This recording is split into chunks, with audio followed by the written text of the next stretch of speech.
মনোবীক্ষণ polyclinic, চিকিৎসার জগতে এক দশক। এখন এখানে সব বিষয়ে ডাক্তারবাবু এক ছাদের তলায়। ফোন করুন 7477799515 এই নম্বরে।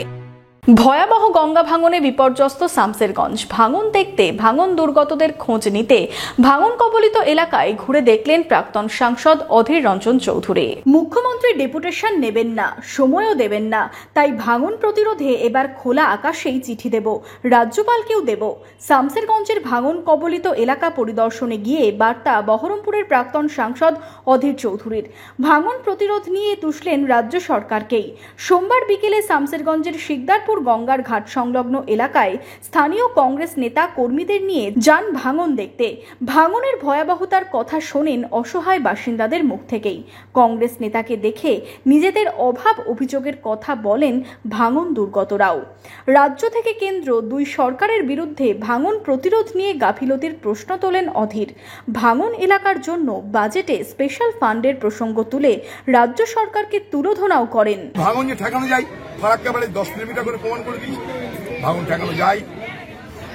তাহলে ধীরে ধীরে ধীরে ধীরে যদি ওই ধরনের কাজ এই সরকার করতো, তাহলে কি সবটা না বাঁচত, অনেকটা বাঁচত কিনা। এক 2 নম্বর কথা হচ্ছে যে আজকে এই সরকার 100 কোটি কথা কেন বলছে? সরকারের বাজেট হয় প্রায় 3.5 লক্ষ কোটি টাকা প্রতি বছর।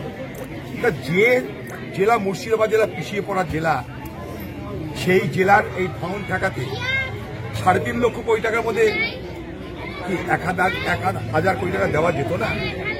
বলুন, 100 কোটি টাকা কেন গল্প হচ্ছে? 100 কোটি টাকার গল্প বলে 1,000 কোটি টাকা দেওয়া যাবে না? বলুন, এখানে 3 থেকে 3.5 লক্ষ কোটি টাকার বাজেট হয়।